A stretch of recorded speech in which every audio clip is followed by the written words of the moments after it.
Hello and welcome to our very first podcast. In this episode, we're introducing ourselves, sharing our journey, and exploring the power of purpose. Hey Brad, how are you over there in Perth, Western Australia? I'm doing well, thanks, Ali. How are things over on the Sunshine Coast? Well, it's just beautiful over here. The sun is definitely shining. Summer is nearly upon us, and I am feeling enormous gratitude to be living in this amazing country. And how about you? What do you think about living in Australia? It's like, I think it's amazing. There's lots to love about Australia and lots to love about being in the most isolated city in the world. what, Perth? Yeah. Wow. Well, maybe in Australia, but not so much overseas. That's Brad, very the true. world, oh my goodness. Today we are introducing ourselves. I'm Ali Pelling from the Sunshine Coast, Queensland. My mission is to raise financial and emotional intelligence. I am so pro education, and I'm very pro teaching the lessons that they fail to teach in schools. And you and I, we are here today to introduce our new channel, Down to Earth Convos, Down Under. And you and I have met several years ago, Brad. We are completely aligned. Please share with everyone what your mission is as well. My mission is highly aligned with that. It's to inspire change in the way we educate our children. So I was a teacher for a short period of time, but ultimately I just could not reconcile my personal values and beliefs with controlling and coercing kids. I think there's a better way for people, and young people especially, to learn in a way that doesn't ruin their relationship with learning that I believe school and teaching does. Oh yeah, that's actually sent shivers through, gave me goosebumps.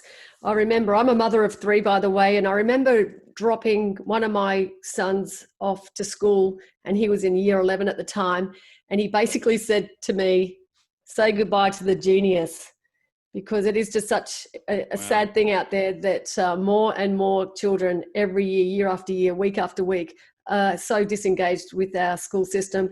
And it's no disrespect to the teachers, because I have the utmost respect for teachers, because my mum, my financially savvy mum, Kath, was a primary school teacher, very pro-education. So that's what we're here today, to make sure that message is received loud and clear, that we are very much into education.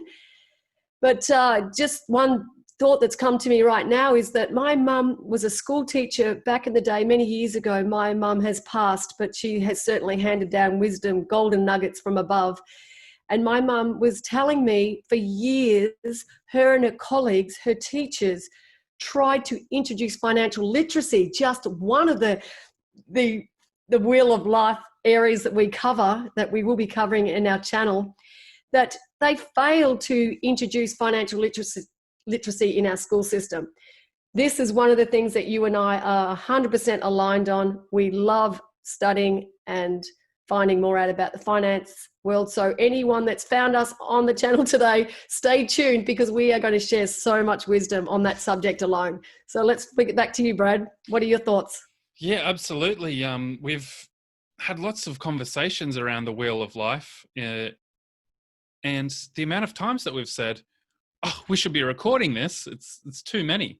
And I'll let you get into exactly what the wheel of life covers, but ultimately we decided it makes sense to talk about what we know and what we're learning to help those who are aligned with us want to grow and change, gain mastery over their life.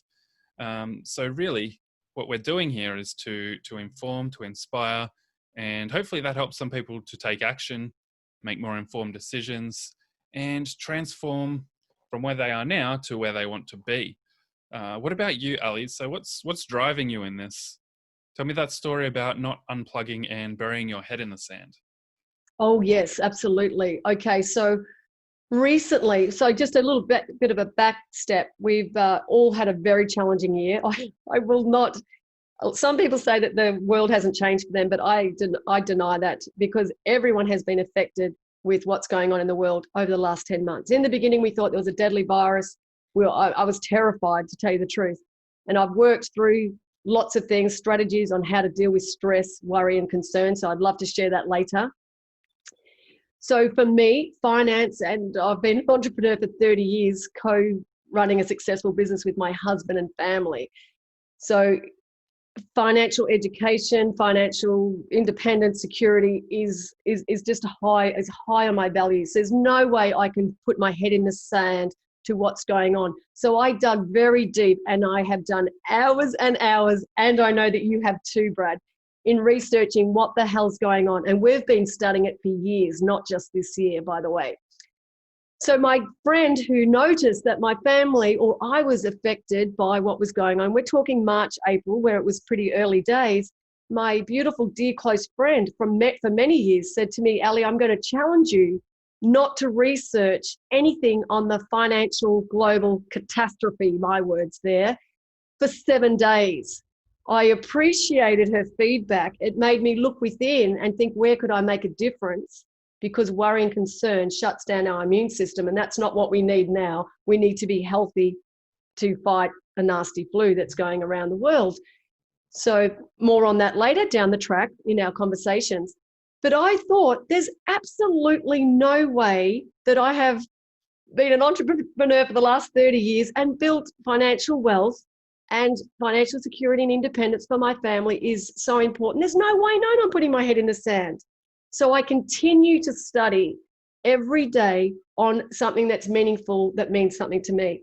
But what I've done, Brad, is I've found strategies that I can flip it back and be optimistic, hopeful, share expertise and wisdom to help others.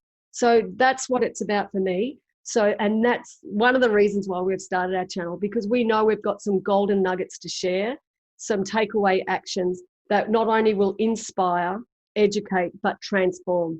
And that's what we're about. So thanks for asking. What about a story? Look, you and I, we go back a few years now. We've worked one-on-one coaching both ways. I remember you shared this beautiful story. Would you know the story I'm talking about? Would you like to share that story about when you were a school teacher?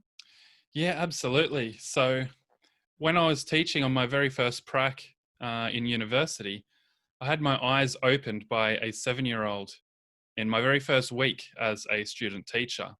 So I was on a class that was a year 2 class, and students were doing various dances in the school hall after assembly as part of the curriculum. You know, dances falls under the physical education curriculum. And so while the teachers were doing the moves on the stage, I was just watching over the kids as they mimicked the movements. And I was kind of relieved that I could be reasonably excused from joining in because I was new. I didn't know the dances. Really, I just don't really like dancing. And I noticed one of the boys, he was totally half-assing the moves, really half-hearted about it. And he saw me watching him, and he stopped and he walked over to me. He was very upset, but he wasn't crying. And he asked me if he could stop dancing. And I asked him why. And he kind of shrugged and said, it's just not who I am. And I asked him what he meant by that, because that's a very strange way for a child to phrase it.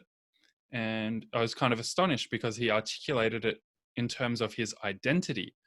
And that's very striking and very rare for a 7-year-old. And he said, it's weird. I don't like it. It makes me uncomfortable. And I told him that I felt the exact same way about it. I covered for him when a teacher came over asking what the problem was. But unfortunately, it wasn't something I could do anything about long term. Next week or the week after, he'd be back in the same position and have to do that again. And so it made me realize that,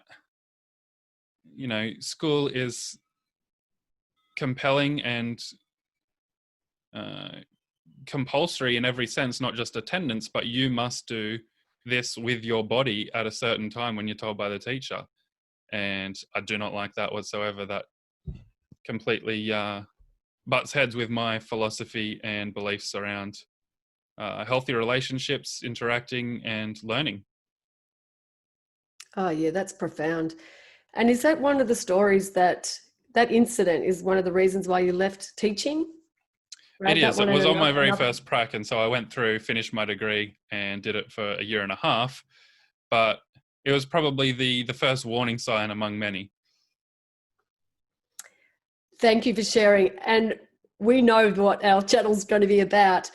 But we realize that life's actually happening for us, because that story alone is so powerful in your decision making, and what we're here to do now with educating our future generations with lessons that they don't, invaluable life lessons that they need to know, not only to survive this world, but I want them to thrive. So I think that's always just a nice reminder that life's happening for us to tap us into line to what we're here to do. And that's wonderful. I'd like to share with you a little bit. I know I touched on my financially savvy mum, Kath. I love the fact that life is really about balance. And I think that we're not teaching our kids in school, particularly our young future generations. They haven't experienced hard times. We really need to teach them some resilience, and really put that message out there that life is really about balance. It's not always rosy. It's going to be some tough times out there, and we need to teach them some strategies about how to balance up on everyday life events and things that don't go well. So we've got some work to do. So absolutely. And you're all about balance. And that was one of the very first things we talked about in our very first meeting all those years ago. Yes, that's right. I would love to share with you, it's been a life journey. You look back at your past, like Steve Jobs tells us that you can't connect the dots looking forward, you can only connect the dots looking back. And I think that's very profound, just that one quote from Steve Jobs, the late Steve Jobs. So when I reflect back, I look at the conversations that I tuned into, the most influential people in my life as a child, which was my mum and my dad. So my mum was financially savvy. I mentioned that. Financial security, independence, and work ethic. Having a strong work ethic was the message that I received loud and clear by mum. And then there was dad. On the other hand, I had this cool, laid-back, live in the now dad. He had these beautiful big blue eyes, and his smile would light up the room.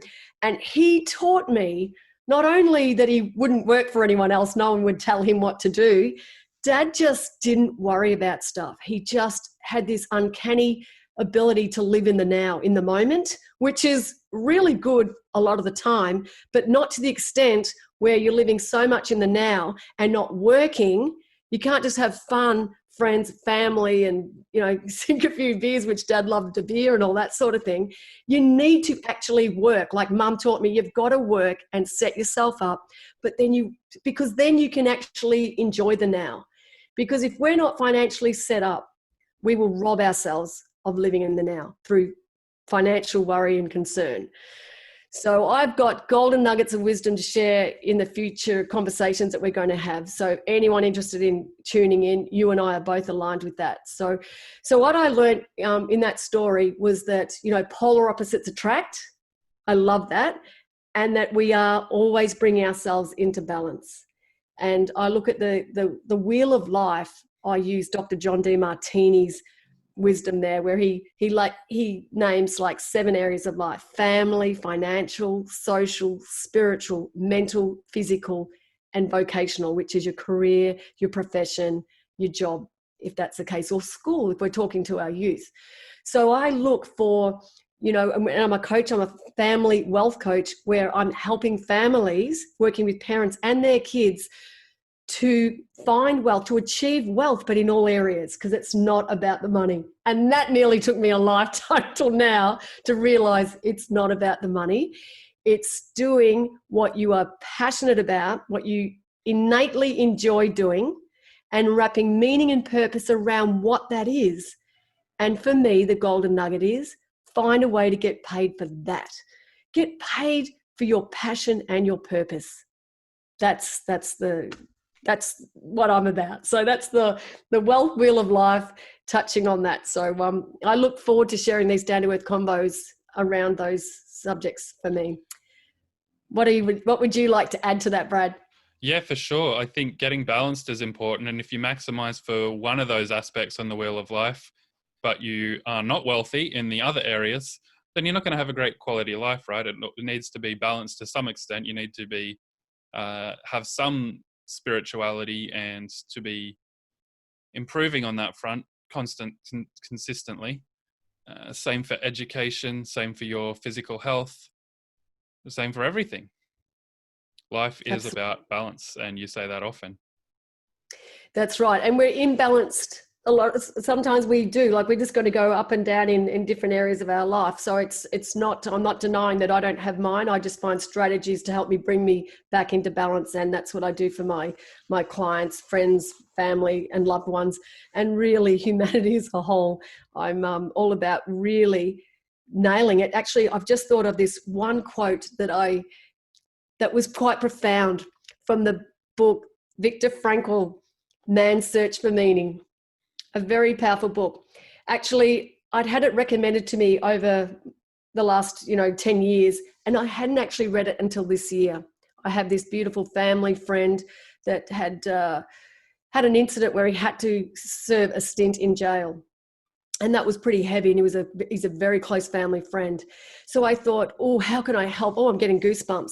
I said, how can I help him get through this time with this stint in jail? And I wanted to buy the book, a hard copy, and send it to him. But I couldn't send it to him because I hadn't read it. And I'll never refer or recommend a book if I haven't read it, Brad. And I'm sure our listeners would be the same. So by the time I took, because of this crazy world that we've been living in for the last 10 months, by the time I read it, he's now out of jail. But one of the lines in the book, and it is a pretty heavy, hardcore book, I must say, but incredible, valuable message in there.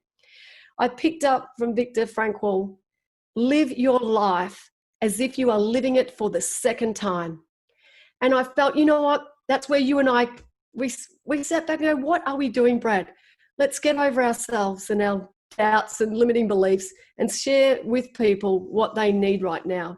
And people do need us. So that was just something that's profound. So I'm stepping up, standing up and speaking out to inspire, share wisdom and transform to help others. Wow, that's beautiful. What a great story. Yeah, because he talks a lot about going through hard times and keeping that meaning alive to go forward and to go on. And so it is a extremely profound book. Absolutely is. And that's what gets us up in the morning. It's not only doing something you love and enjoy, it's having meaning and purpose in what it is that you do. And I have been an entrepreneur, an employer for more than 30 years, employing like hundreds, in the thousands of people from all walks of life, really, from young school-based trainees right through to people that should be retired, but they're not, they're still working. And over that time, I have discovered those that have a genuine, so I'm in the nursery business, e-plants, so we're trade nursery, making homes beautiful and having an impact on our environment and the planet and our streets and councils. And it even, like, so this is what I'm talking about, is meaning. I find meaning in what I do, but also I mentor and coach all my employers when I reflect back. So those that come to work that have got a genuine interest in plants, the environment, the outdoors, I can see that they shine. They have enthusiasm. They have a skip in their step when they come to work because they're genuinely aligned with plants, the environment, or the planet. And then what I do is I like to go deeper and say, what is the meaning in what it is that you do? What's the purpose? Why are you actually getting up in the morning to go to work? And that could be as simple as, well, not simple. It could be as like providing food for your family, for you and your family, putting a roof over your head. You know, it's living and meeting needs first. But then also you go into the meaning of like plants provide oxygen for the air we breathe. We make and beautify streets and homes. And then you can go into significance of making people feel significant because they're beautifying their own homes. So I've learned over 30 years how purposeful my role here is at ePlants and in what I do, not only to inspire others and help them in their life. It's just profound, and I just can go deeper and deeper and deeper. And when you can help people awaken their purpose and they understand meaning, like what Viktor Frankl's talking about in his book, Man's Search for Meaning, I think this is really profound. And why not share that? Absolutely. I think everybody has a purpose. It's just, have they uncovered that yet? Have they asked themselves the quality questions to identify that and to get to the core of who they are and what their purpose is here on this earth? Absolutely. Absolutely. Yeah. So I think that, and these are the things that we don't necessarily learn in schools, do we? About passion, purpose. Although my children have been blessed to have awesome teachers throughout their years, on and off. And I know there are amazing teachers out there that their purpose is to educate and inspire and transform the lives of their students. So I'm very, very for that. I know that they're fighting a system that's not working. I speak to teachers on a regular basis. And if we can just touch on one of the significant problems that are existing today, Brad, is the disengagement now that, well, Australia, we've been blessed, we're living life pretty well here. But so in other countries, and back in March, where the children weren't allowed to go to school, and in overseas that is absolutely prevalent right now, is how difficult is it for the children to engage with the teacher and the teacher to engage with the child and learn what they need to know. So these are the reasons why you and I are here today, because we want to unlock these challenges, address some real problems, and bring forward some solutions so that we can keep our kids keep them educated, but not only educated, we need to inspire them so they actually learn what they are truly passionate about, and then we'll help them awaken some purpose. Exactly, because learning isn't filling their heads with things that they need to repeat to complete a test. Learning is equipping them with the skills and the knowledge that will help them actually move forward in the things that are important to them. And that's different for each child. So when you have a one-size-fits-all system, you kind of have to keep it very baseline, very untailored, and that way nobody really gets their needs met, because everyone has different needs and they're all higher in different areas. It's just very unfortunate that that's the model that we're currently using. It is unfortunate, but let's hope that it will change. And that reminds me, there was a quote there. I remember you telling me about your dad's quote from years ago about the 100-year thing. What was that about again? So when he was in school, one of his teachers would not teach them much at all. And his rationale for doing so was, what's it going to matter in 100 years? And that's not a very helpful mindset or quote to live by, because a lot's not going to matter in 100 years. That doesn't mean it doesn't matter right now. That's right. And we need to keep growing and learning, even if it's irrelevant. I've heard many mentors, coaches say over the years that it's good to know what you don't know, because then you don't need to waste any time and energy on pursuing a career or a job or area that you're not interested in. So even like trying new things, like kids, just having work experience. And I'm very pro, and I'm very proactively doing it now, is sending the message out to many businesses. Like during this whole crisis, what we're going through right now is the governments around the world, well, I can only speak for Australia, our Australian government is offering incentives right now for businesses to provide the platform to get these kids and kids, or job keeper and job seeker is what it's called here in Australia, rather than people lying around like lizards at home, excuse the, no disrespect. But why not offer businesses incentives to get these people out in the real world and do real life, real world training on the job? And if it's youth, they're trying something new and different, even if they discover it's not what they want to do, that's okay. And if they do tap into something that they love and enjoy, wow, it's just, the growth is tremendous. So I'm very pro doing that. And I've got the TV station coming hopefully to do a story on that, because we have horticulture courses and primary production nursery courses, landscape construction courses and certificates. So our business ePlants have been doing traineeships and work experience with schools for over 30 years now. And we offer apprenticeships as well. And that's where the Australian government are offering incentives, Brad. So I think that's good information to share, and we'll be talking more about those sort of things. I think it's absolutely critical that young people get jobs as quick as they can, whether that's in the retail industry, fast food, or like myself and what you're talking about. And in plants, my first jobs were picking limes, avocados, figs, and packing those. That was really cool. I learned a lot. And there's a lot that comes with, being a productive member of society. It fulfills deep down. And it taps into something that you're not really aware is even missing until you actually go and do it and get it. And it equips you with skills that you'll carry forward with you in every single job, or if you choose to do something on your own, even going forward. Absolutely. Stepping stones and just learning along the way and knowing that you're getting paid to learn. I think that's great, and having an attitude of gratitude that a business has invested in you. So I'm very pro. I get into the school systems, the year 10 and year 12 in particular, and speak on work ethic. And that's also what I love to share as well. So I reckon that's anything else you'd like to say? Would you like to talk more about your skills and expertise? So that, because this is our introductory opening to our channel. For sure. So I think my skills and expertise, there's kind of a split. So I really enjoy marketing. That's what I've been doing since I've escaped teaching, especially webinars. I feel like I've kind of cracked the code and learned how to make something educational, to create webinars and structure those in a way that gets people to show up, to learn, and to engage afterwards. I love and enjoy making short videos, so explainer videos, promo videos. There's lots of really cool tools that make it super easy now. So I very much enjoy that. And I think more fundamentally, the side of business and marketing strategy. So I've learned a lot of powerful concepts like leverage, execution, how to get things done.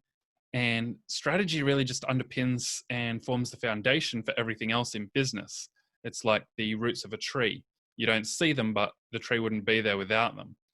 And the other side is education. So I'm always learning and reading about new education models and old education models that we've moved on from or neglected.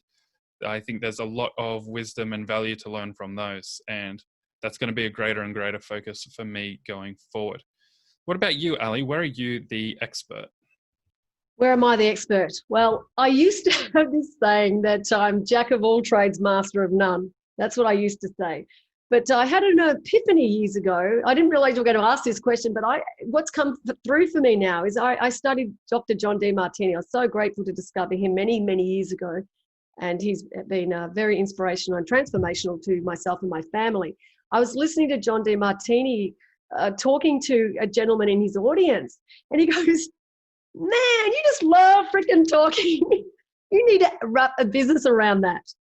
And I thought that was an epiphany for me. And it's taken me so long to work out what's my message, who am I here for, how can I serve and be a service to others and make a difference and impact on the world. So for me, I just know that I'm a good communicator. I have so much energy, and that's what I've been told all my life. I am just on, and I just think that that's one of my gifts, and I want to share that with the world. And my interest, one of my innate interests is definitely finance. So I just love studying it and sharing it. And I've been blessed, and I'm very grateful to have the life that I'm leading. And I do work on finding balance in all areas. So I feel that I'm doing well in all areas. But of course, we're always growing, learning, and developing. So I think, I love business as well, because being an entrepreneur, I love being my own boss, being in charge of my own time. And I love to employ others and provide a platform that others can learn and grow. So I believe I'm an expert in there. And I'm a mum. I'm just like, I absolutely find that my number one mission in life, my purpose is I've just raised 3 beautiful, inspired children. Of course, I'm very, biased. So I feel just wonderful and blessed in my family life, and I'm happily married 30 years. So I'm very equipped in relationships and not only marriage. I work with clients on helping, solve, real problems within relationships, within families. So that's just a few of what I can come up with now. So thanks for asking. Absolutely. Well, you've helped me a ton, and that's been great working with you. So as we wrap up, do you have a golden nugget of wisdom for today, a key takeaway? A key takeaway for me, Brad, would be I want to inspire people to realize that we live in a world that is has got crisis and opportunity. I want people to see optimism and hope in this world and know that we're all here going through it together. And those who will be awake to what's going on and educate themselves moving forward, so that we can use strategies and love and connection with others, so that we can get through anything that life or God, the universe, dishes out to us. I want to let people know that everything will be okay, and we are here to help them.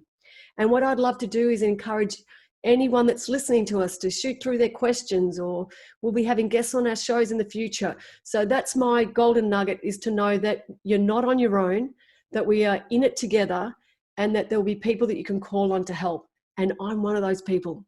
That's what I'd like to leave with. What about yourself, Brad?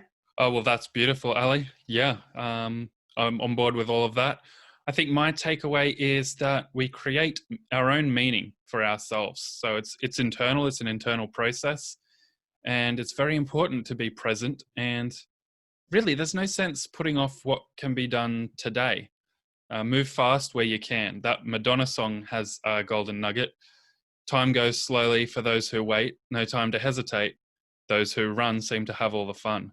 So if you're able to move fast with something, I definitely think do it. Get it set up, get it going right away. Excellent. And there'll be those people in the world that will help you do whatever it is that you need to do to get going fast. For sure. That's beautiful. And I'm a big fan of Madonna, I can tell you that. Okay, Brad. Well, I've really loved today, our down-to-earth conversation, down-to-earth Convos Down Under. I look forward to many more. Absolutely. It's been wonderful. Thank you, Ali. Thank you, Brad. Bye for now. For now.